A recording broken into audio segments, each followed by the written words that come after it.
Hello, Victoria. Thank you for joining us today. Hi, Phil. Glad to be here. Allow me to introduce you. Victoria Baum is a licensed clinical professional counselor in private practice, an author and a speaker, and a disaster mental health supervisor for the American Red Cross. She specializes in individual and relationship counseling with additional certifications, education, and training in addictions counseling and gerontology. Victoria, I first became aware of you on Twitter and through your blog, Positive Adaptation. Let's start with your blog. Okay. What is positive adaptation? I guess the best way, the simplest way is that it's a choice, it's a way of life. Its components are threefold. Think, feel, and do your best. When we're doing our best, we feel healthier, we feel happier, and more able to enjoy life to its fullest. So that's what it is. It's a way of life. Okay, well, I like to think, feel, and do.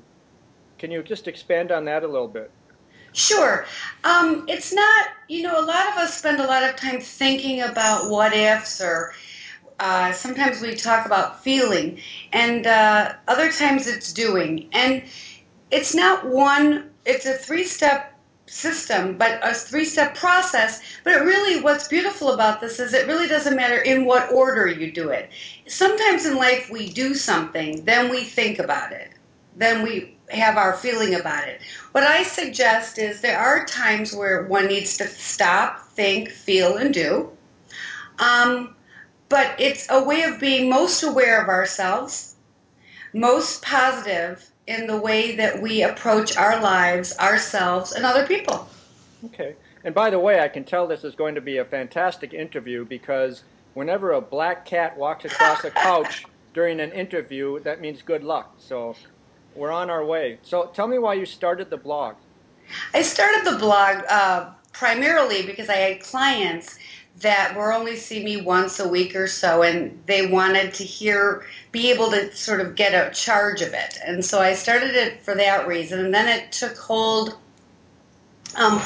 Many people had started to hear about it, and I started really enjoying doing it. So I decided to go national, go public with it. Great. And how long have you been doing it with your blog? Publicly, almost a year. Terrific. Well, I'd like to share the essence of a few of your blog post stories, which I understand you also use in your speaking engagements. Yes. Let's start with The Wizard of Oz. Tell me about that one. Well, first of all, of course, it's one of my favorite all-time movies. And I think it's probably the best description, personification of think, feel, and do. Dorothy is unhappy where she is. She lands up in this fantasy place, and she comes into contact with three guides: Scarecrow, Tin Man, and Lion, who represent actually thinking, feeling, and doing.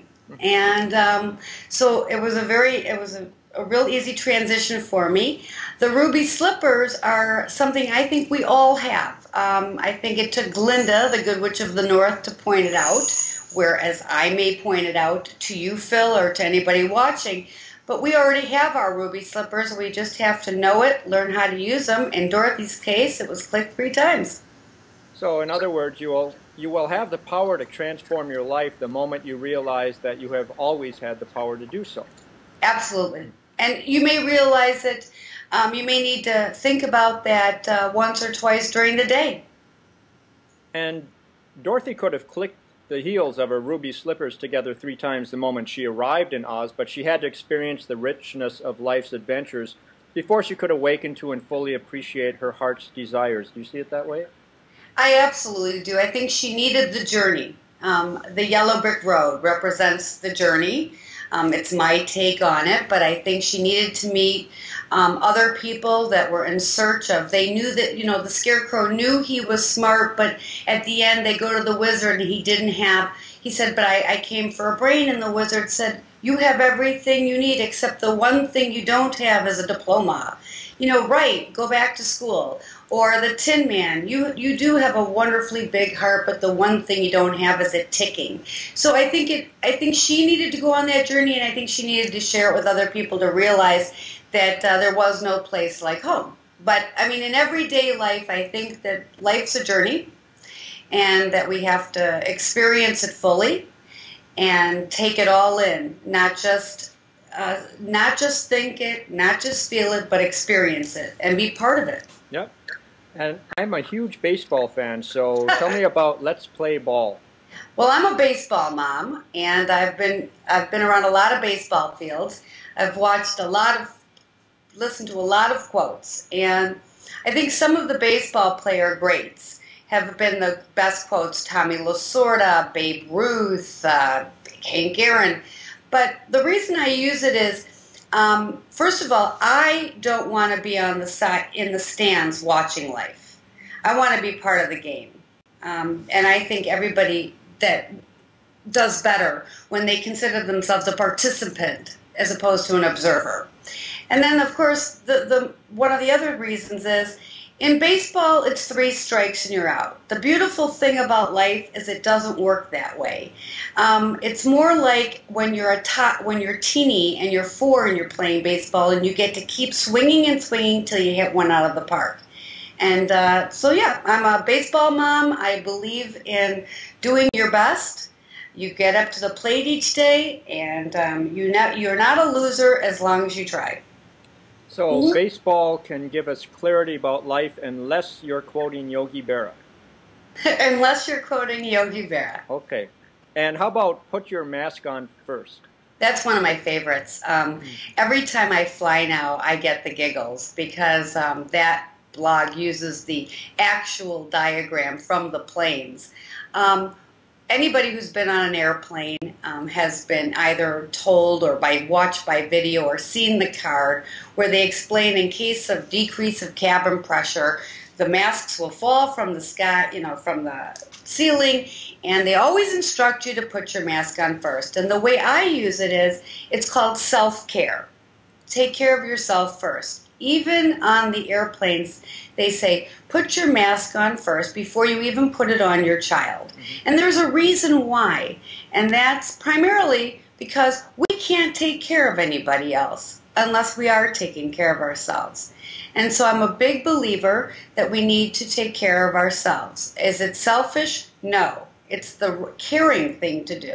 It's the way to be able to be there for other people. It really is selfless, and it's a way of service. Absolutely. Because devoting every moment to serving others is not advisable, and it's not possible. You have to choose love for yourself as well as others by engaging in enlightened self-care, because if you don't care for your own body, mind, and spirit, you're not going to be capable of authentically caring for others. So I think that's a really good message. That's where caregiver stress, burnout, secondary trauma of disaster workers, that's where all of it comes from, is forgetting to take care of yourself, forgetting to fill your own well. Being a giver is a phenomenal thing. Being of service is wonderful. But we have to take care of ourselves in order to continue to be able to do that. And absolutely. Speaking